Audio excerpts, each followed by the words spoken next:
북한 인권 보고서가 오늘 처음 공개 발간됐습니다. 2017년부터 작성은 했습니다마는 남북 협력을 중시했던 전 정부에서는 비공개로 발간했었습니다. 현 정부 입장은 다릅니다. 윤석열 대통령 지난 화요일 국무회의에서 북한 주민의 처참한 인권 유린 실상이 국제사회에 낱낱이 드러나야 한다라고 공개적으로 발간하겠다라고 밝혔습니다. 이 보고서에 담긴 사례들, 대표적인 것들 짚어보겠습니다. 2017년에 임신 6개월인 여성이 집에서 춤을 추는 영상이 북한 시중에 유포됐습니다. 그런데 춤을 추다가 손가락으로 김일성 초상화를 가리키는 동작이 있었다고 합니다. 이 동작이 문제돼서 임신 6개월 여성이 공개 처형됐습니다.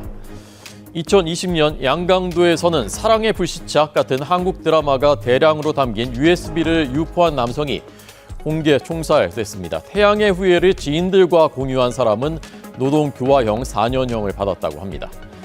2015년 원산에서는 이런 일도 있었습니다. 16세에서 17세 청소년 6명이 한국 영상을 봤다, 그리고 아편을 사용했다라는 이유로 사형 선고를 받았고 곧바로 총살됐습니다. 2014년에는 탈북했다가 중국에서 붙잡혀서 강제로 북한으로 송환된 여성이 구금시설에서 아기를 낳았는데 교도관, 북한말로는 개호관이 중국 아이다 라면서 낳자마자 살해했다라는 증언도 나왔습니다. 집에서 기르는 염소를 훔쳐간 북한 군인들에게 남쪽 괴뢰군보다 못한 놈들이다라고 욕한 노 부부는 실종됐고 그 이후로 행방을 알 수가 없다고 합니다.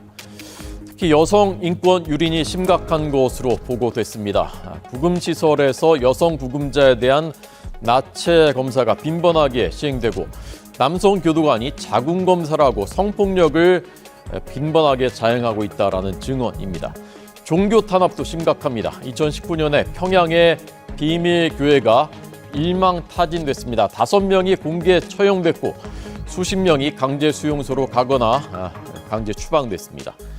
공개 처형 방식도 잔혹합니다. 기둥에 묶은 뒤에 머리, 가슴, 다리에 3발씩 모두 9발을 발사해서 숨지게 하고 또 어떤 경우에는 시신을 내린 뒤에 동료들에게 돌을 던지게 했다라는 증언도 나왔습니다. 2018년에는 기관총을 연사해서 공개 처형했다는 증언도 있었습니다.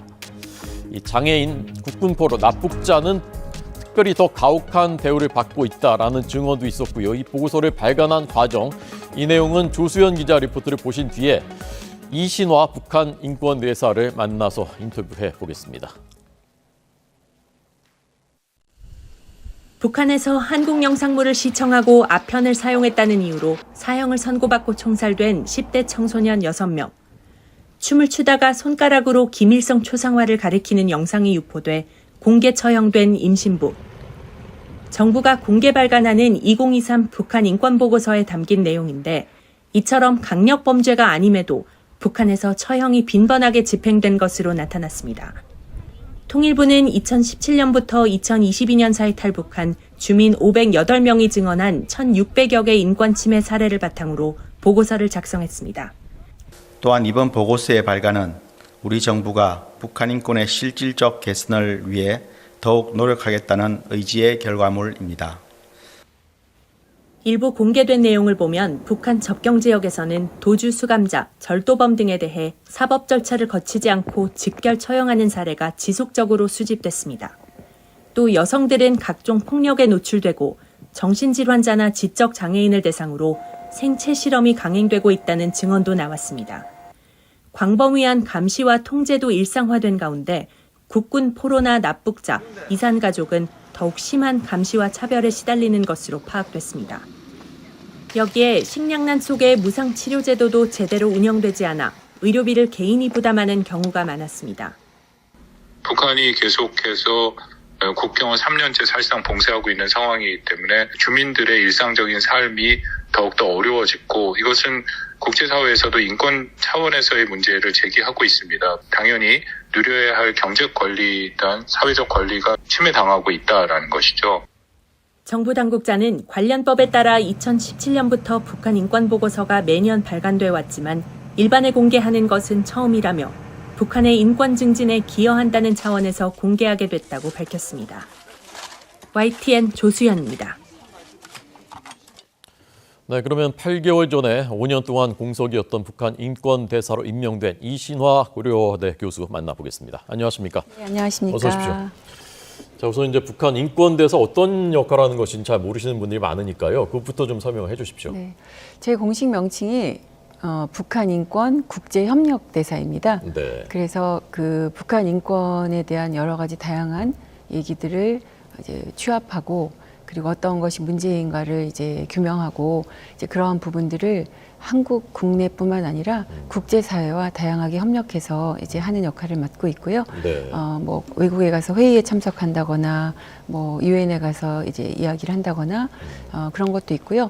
또 국내에 외국 분들이 많이 찾아오십니다. 이제 정치인들도 그렇지만 그리고 또 여기 대사분들도 많이 계시고요. 네. 이런 생각보다 이 북한 인권을 개선해야 된다는 문제에 관심들이 많으셔서 네. 예, 나름 바쁘게 지내고 있습니다. 네. 얼마 전에 그 미국 그 유엔에서 탈북 여성들이 인권 유린 실태 증언하고 했었더군요. 네, 네. 유엔의 북한 그뿐이 아니고 가장 최근에 있었었던 거는요. 그 제네바에서 네. 그 유엔 이제 인권 이사회가 있지 않습니까? 네, 네. 거기서 이제 곧 결의안 채택이 되는데요. 그 전에 이제 유엔 특별 보고관과의 상호 대화라는 것이 있습니다. 네. 1년에 2번 있는데 3월은 제네바, 10월에는 유엔 총회에서 있거든요. 네. 그래서 제가 3월에 거기를 다녀왔습니다. 그렇군요. 원래 좀 이 북한 인권에 대해서 관심이 많으셨습니까? 북한 제가 이제 공부할 때는 네. 그 북한 난민이 왜 이제 국제사회의 안보 이슈이기도 한가 뭐 이런 부분들 꼭 북한 난민뿐만 아니라 다른 네. 난민 문제들 이제 그렇게 처음에 시작을 했었었고요. 네. 그리고 이제 북한의 탈북자도 그 공식적으로 난민이 될 수 있다라는 그런 부분에 대해서 오래전에 벌써 20년이 넘었네요. 예, 얘기를 했었었던 적이 있었고요. 네. 그다음에 북한 인권에 대해서 나름 관심이 많았고 그리고 다자 안보나 다자 외교 측면에서 이제 이런 이슈, 인도적인 이슈나 인권 이슈를 다뤄야 된다. 이제 그런 측면에서 저는 좀 조명해 왔고 그게 나름 요즘 도움이 되는 것 같습니다. 네, 국제사회에서 이야기를 할 때요. 알겠습니다. 기대하겠습니다. 자, 지금 이제 보고서 내용을 일부를 이제 저희가 알려드렸는데 300쪽짜리라고 하고, 자, 이것이 이런 그 실태들이 이런 사례들이 매우 극단적이고 아주 일부의 사례입니까? 아니면 굉장히 보편적인 북한에서 일어나고 있는 일이라고 볼 수 있는 겁니까? 먼저 제가 말씀드리고 싶은 거는 네. 북한 인권 문제는 모든 사람들이 얘기할 수 있지만 아무도 정확하게 모른다는 겁니다. 네. 그 추정밖에 할 수 없는 것이죠. 그래서 저 같은 경우도 북한 인권 국제협력대사이고 그다음에 유엔에 지금 북한 인권의 그 특별 보고관이 있음에도 불구하고 아무도 북한에 들어갈 수가 없죠. 사실 북한 인권을 다루는 사람들이 가장 북한에서 초대받지 못하는 사람이겠죠. 저를 포함해서요. 그렇겠군요. 그래서 이런 일들이 만연하고 있다라는 그런 부분에 대해서 제가 마치 보고서 이제 직접 보고 얘기한 것처럼 얘기를 할 수는 없지만 네. 많은 여러 정황 그리고 그다음에 또 여러 사람들의 얘기들을 들어보는 종합하는 결과 특히 탈북자들의 증언이 되겠죠. 이제 그런 것을 보면 정말 심각한 문제인 것 같습니다. 네. 특히 이번에 우리 통일부 주축으로 나온 북한 인권 보고서는 2016년에 북한 인권법이 나온 이래에 제가 알기로는 18년까지 나오다가 그 다음에 이 북한과의 특별 관계, 그 다음에 이제 북한의 소위 말하는 심기를 건드린다. 뭐 이제 그러한 우려 때문에 발간이 되지 않았었죠. 이제 그러한 의미에서 다시 발간을 하기 시작한 그게 저는 굉장히 의미가 있고 또 대대적으로 정부 차원에서 보고서가 나왔다라는 거에서도 의미가 있습니다. 그리고 제가 알기로는 2017년에 부터 508명 정도의 탈북자를 자세하게 심층 인터뷰를 해서 한 1,600개 정도 이상의 사례를 가지고 이번 보고서가 나온 걸로 알고 있는데요. 네. 1차 자료라는 의미에서도 저는 의미가 있다라는 생각을 하고 있습니다. 네. 북한은 이제 물론 다 부인하고요. 그런 일 없다. 그리고 이제 탈북자들 말을 어떻게 믿느냐 이런 입장일 텐데 이 증언의 신빙성에 대해서 어떻게 생각하십니까? 저는 이게 한 명, 두 명한테 이제 물어봐서 100% 신뢰가 없다라고 말을 할 수가 있고, 네. 이제 북한은 뭐 조선인민공화국을 모략하는 책략이다, 아니면 주권 침해다 이러한 식으로 국제사회에서도 굉장히 반박하고 있고요. 네. 아마 우리나라에 대해서도 지금 한미 연합훈련하는 거에 버금가게 아마 이거를 반박할 확률이 좀 높은데요. 네. 한두 명한테 물어보는 게 아니고 지금은 500몇 명이라 그랬고 또 우리나라에 지금 탈북자가 한 32,000명 정도 들어오고 들어와 있지 않습니까? 네. 그 사람들에게 이제 소위 말하는 크로스 체크를 한다 그럴까요? 그렇게 해서 물어본 이야기들이고 또 여러 가지 루트로 국제 NGO들 또 우리나라에 있는 NGO들이 굉장히 노력을 많이 하고 있거든요. 그런 NGO들을 통해서 이게 점검돼서 확인되는 사실들이기 때문에 네. 저는 사실이라고 보고 있습니다. 예. 그래서 이제 국제사회에 이런 실상들을 알리고 여론을 환기시키시고 이제 만나시는 일을 하고 계신데 이런 것들을 알리면 국제사회는 어떤 반응인지 그리고 또 어떤 노력들을 하고 있는지 좀 말씀해 주십시오. 그 전에 잠깐 제가 북한 인권이란 도대체 무엇인가에 네, 대해서 제가 크게 세 가지로 잠깐만 말씀을 드리면 네, 네. 첫 번째는 북한 내부의 북한 주민들의 인권 유린 문제입니다. 네. 두 번째는 해외의 탈북자, 특히 중국에 있는 탈북자들 문제나 해외 노동자들 문제고요. 네, 네. 세 번째는 북한 인권 유린 문제니까 북한 정권이 잘못한 거지 아닙니까? 네. 북한 정권이 우리 국민들을 유린한 사건이 있습니다. 그거는 예를 들어서 국군 포로 문제라든지 아니면 전시 납북자, 전후 납북자, 그리고 또 이제 억류자 문제 이런 부분들이 있거든요. 네. 그래서 그분들도 고통을 받고 있겠지만 그분들 가족분들이 또 엄청나게 고통을 받고 있거든요. 그래서 그걸 총체적으로 이제 북한의 문제라고 할 수가 있고요. 네. 그래서 그런데 이제 주로 이제 이번 보고서도 보통 이제 북한 주민들의 유린 문제들을 얘기를 많이 하지 않았습니까? 그러니까 인권이라는 건 소위 말하는 도덕적 소명이거든요. 네. 그걸 국제법적으로 말하면 인권이라는 건 기본권이죠. 인간이라면 당연히 누려야 될 기본권. 그걸 누리지 못하는 것을 이제 북한 인권 문제라고 할 수가 있는데요. 네. 식량권, 그 다음에 또 정보권, 알 권리 이런 모든 이제 부분들이 있습니다. 그래서 국제사회에 가서 이제 이런 부분들을 얘기를 하면 네. 이제 사람들이 이제 안타까워하는 걸 떠나서 이제 우리가 무언가를 해야 되지 않겠냐라는 얘기를 하거든요. 네. 그래서 지금 제가 요 YTN에 와서 배경을 보니까 예. 보통 이제 신문이나 뉴스에 나오는 거는 미사일 문제, 북한 핵 문제, 그 다음에 김정은의 그 강한 모습, 이제 그런 부분들을 대부분 보이거든요. 네. 근데 여기 지금 보면은 이게 지금 뭘까요? 강제 노동하고 있는 거, 그러네요. 정치범 그러네요. 수용소 그런 부분들이고요. 좀 말랐습니다, 저 사람들. 네, 그리고 이제 식량난 이런 부분들이 좀 보이지 않습니까? 네. 저는 참 감사하게 생각합니다. 저희가 이 북한의 여러 다양한 면을 보일 때 이런 인권을 유린하는 부분들도 이제 보여야 되는데 뭐 당연히 아는 거 아니야라고 해서 보이지 않는 건 굉장히 안 좋다고 생각하거든요. 네. 그래서 이런 이야기들을 국제사회에서 하면 아 이런 게 되게 큰 문제이구나. 우리가 무언가를 해야 되겠다라는 어떤 단합된 이제 목소리를 보일 수 있거든요. 네. 그래서 예를 들어 식량 같은 경우는요. 연내 북한에서 이제 부족한 식량량이 한 80만 톤이 좀 넘다고 하거든요. 네. 근데 작년 한 해에 북한이 미사일을 71발을 쐈습니다. 예. 그게 통일부의 추계에 의하면 한 100만 톤 가량의 쌀을 살 수 있는 거거든요. 그렇다면 그것만 쏘지 않았다 하더라도 네. 식량 부족한 양 플러스 잉여물이 있다라는 거죠. 근데 이제 그런 부분들을 정말 좀 안타깝게 생각을 하고요. 정보권 같은 거는 제가 3대 악법이라고 부르는데 2020년 말에 반동사상 문화배격법이라는 게 나왔고요. 네. 또 2021년 9월에는 청소년 교양보호법, 그 다음에 올해 1월에는 평양 언어 보호법인가요? 그렇게 세 가지를 나왔는데 그게 간단하게 말씀드리면 외부, 특히 남한에서 나오는 이런 드라마라거나 아니면 음악 같은 걸 못 듣게 하거나 그걸 유포하는 경우는 그냥 아니면 남한식으로 말을 하거나 이러면 아니 한국식으로 말을 하거나 하면은요 그거를 강력한 처벌, 심지어 사형까지도 갈 수 있는 네. 이제 그러한 악법이 있습니다. 그러니까 간략히 말하면 식량법이나 식량권이나 정보권 이런 것들을 다 막는 거죠.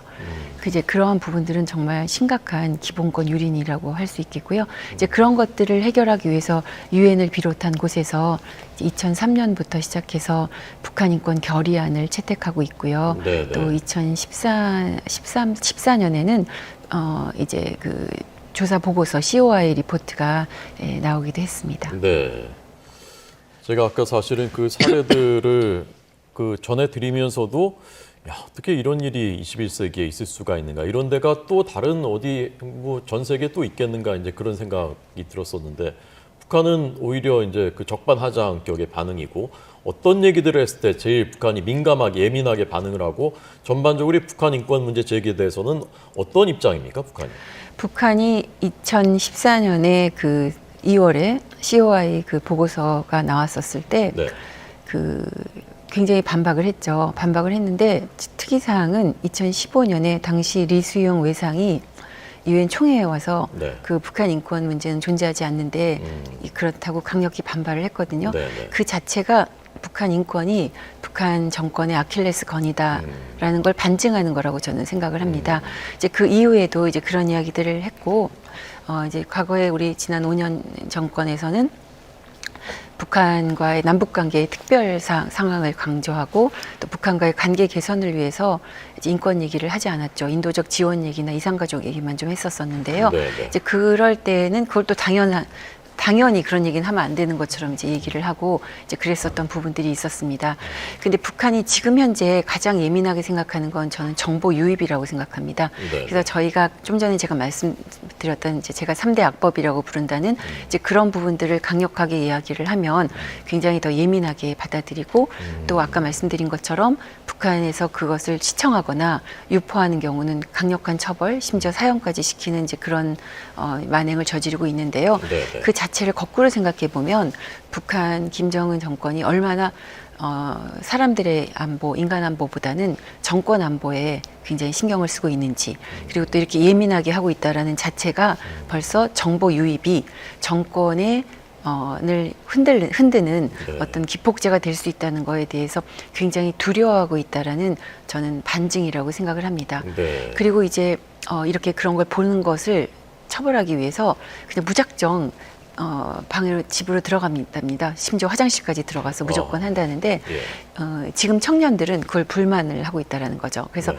우리나라 한 그 NGO 단체가 보고한 것 바에 의하면 청년들을 인터뷰해 보니까 그걸 굉장히 불만으로 생각한답니다. 그 부모 세대는 그냥 당연하다고 생각했었는데 자기들이 뭔데 우리를 이렇게 아무 허락도 없이 우리 이렇게 하고 있느냐 뭐 이렇게 불만을 한다고 좀 하고요. 달라지는군요, 그러니까. 약간 달라진 것 같습니다. 그리고 인권이라는 것이 무엇인지에 대해서 정확하게 모르고 있지만 들어본 적이 있는 것 같습니다. 그래서 인권이라는 말도 종종 등장한다는 걸 보면 저희가 좀 더 열심히 우리나라도 그렇고 국제사회와 힘을 합쳐서 북한 주민들의 인권을 네. 실제로 개선하는 노력을 꼭 해야 된다라는 생각이 듭니다. 네.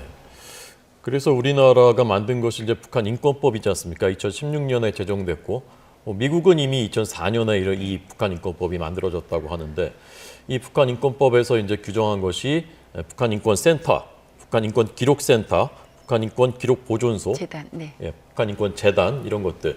근데 이게 이제 어떤 일을 하는가? 그리고 실제로 이제 우리나라에서 이런 걸 한다고 해서 그게 북한에 영향 미치겠는가? 하는 이제 그 의문들이 있지 않습니까? 그 어떻게 답변하시겠습니까? 네, 그 말씀하신 대로 2004년에 조지 W 부시 때 그 북한 인권법이 미국에서 발의가 되고요. 네. 2005년에 제가 알기로 김문수 그 당시 의원이 우리나라의 문제인데 창피하지 않냐는 식으로 하면서 발의를 했죠. 근데 그게 여야가 합의가 잘 안 돼서요. 11년이 걸렸습니다. 북한 네. 인권법이 제정되는 게. 그래서 2016년에 북한 인권법이 제정이 됐고요. 거기에 핵심 그 사항이 말씀하신 것처럼 이렇게 북한 인권 유린을 기록하고 보존하고 그래서 나중에 그것을 처벌할 수 있는 근거를 법적 근거를 마련하는 거가 있고요. 그다음에 이제 북한 인권 대사를 임명하는 거라서 이제 저 같은 사람이 이제 인권 대사가 임명이 된 거고요. 또 하나 핵심이 뭐였냐면 북한 인권 재단을 만드는 거였습니다. 네, 네. 그 북한 인권 재단을 만들어야 우리 활동하고 있는 국내의 NGO들도 지원하고 또 체계적으로 북한 인권 문제를 이렇게 논의할 수 있는 장을 만들지 않겠습니까? 네. 그런데 그 북한 인권 재단에 그 이사가 12명이 필요하거든요. 그래서 통일부 장관이 2명을 추천할 수 있고요. 그다음에 여야가 각각 5명씩을 추천할 수 있어요. 네. 그래서 윤석열 정부 들어와서 이미 통일부 장관이 2명 추천, 여당이 5명을 추천을 했는데 네. 지금 이제 야당에서 비협조적이어서요. 네, 지금 네. 5명이 추천이 되지 않은 상태라서 재단이 지금 거의 되어 있지 않고 있는 상태고요. 네네. 그래서 이제 정부에서 많이 노력을 했죠. 근데 그게 지금 되지 않아서 궁여지책으로 통일부 산하에서 북한인권증진위원회라는 걸 만들어서 네. 이제 아마 활동을 조금 재단이 만들어지기 전까지 활동을 할 거라고 생각을 하고 네. 할 겁니다. 네. 북한 인권재단이 활동을 하고 북한 인권 기록보존소가 그런 걸 기록을 남겨놓고 이렇게 하면 실질적으로 북한 인권을 증진하는 데 도움이 많이 됩니까? 저는 도움이 될 거라고 생각을 하는 게요. 이렇게 소위 말하는 그 정확한 증거요. 그러니까 그런 증거를 만들고 근데 그 증거가 왜 국제법상으로 인권에 유린이 되는 문제가 되는지 이제 그런 것들을 기록하는 거는 굉장히 중요하고요. 그래서 북한에도 압박이 되나요? 압박이 되죠. 왜냐하면 통일부에서 기록을 한 것을 저희도 법무부에서 보존하고 있거든요. 네. 예, 그래서 그게 이제 시간이 얼마나 지나더라도 상관이 없습니다. 그래서 나치 독일이 지금 범죄를 저지른 지가 75년이 지났는데 아직까지도 그걸 하고 있거든요. 그 기록을 토대로. 그럼요. 그 다음에 이제 독일 같은 경우는 서독대 짤스기터라는 데에서 만든 보존소가 중앙기록 보존소가 있어서 거기서 동독에서 자행한 그 주민들에 대한 기록을 보존을 하고 있어요. 네, 그래서 실제로 이러한 부분들은 예방 효과도 됩니다. 그러니까 이제 예를 들어 실제로 탈북자들을 인터뷰를 해보면은 네. 이런 강제 수용소나 정치범 수용소에서 뭐 이게 좀 살살하고 이거는 무슨 어떤 이상한 법에 의해서 걸릴 수도 있어 이렇게 얘기를 하기도 눈치를 한답니다. 보는군요. 그러니까 뭐 그게 100% 보지는 않을지 모르겠지만 네. 이제 그런 부분들이 있고요. 그리고 사실 그 COI 리포트가 나올 때 북한에서 제일 신경 썼었던 부분이 최고 지도자가 그 국제형사재판소에 넘길 수 있다라는 부분을 빼달라는 부분이었거든요. 그래서 제 기억으로는 2014년 보고서에 김정은이라는 말은 빠졌고 최고 지도자라는 말만 나와 있거든요. 예. 근데 이번에 아시겠지만 그 푸틴이 그 국제형사재판소에 기소되고 공개 수배가 되지 않았습니까? 네, 네. 이제 실질적으로는 주권 국가가 가장 강하기 때문에 그게 실질적 효과를 보기는 쉽지 않지만 네. 이제 그 비슷한 상황이 그 김정은이나 그 최고 지도자에게 적용이 될 수 있다면 북한한테는 굉장히 큰 부담이 될 거고요. 이제 그러한 부분들을 유엔이나 국제사회만 맡기지 않고 우리와 관련되는 우리에게 아무나가 아닌 이제 북한 주민들의 인권을 보호한다라는 의미에서 이제 우리 정부가 나서서 그리고 우리 그 NGO들이 나서서 이제 이런 일을 한다라는 건 훨씬 더 저는 의미도 있고 또 실효를 거둘 수 있는 부분이라는 생각을 하고 있습니다. 네, 알겠습니다. 자, 우리 동포들이지 않습니까? 숨쉬기 어려울 정도의 그 고통을 받고 있는 우리 동포들을 위해서 북한 인권 문제 국제사회에 잘 알리시고 또 우리 내부에서도 이런 목소리들 내시는데 앞으로 큰 역할을 해주시기를 부탁드리겠습니다. 이신화 북한 인권 대사였습니다. 고맙습니다. 네, 감사합니다.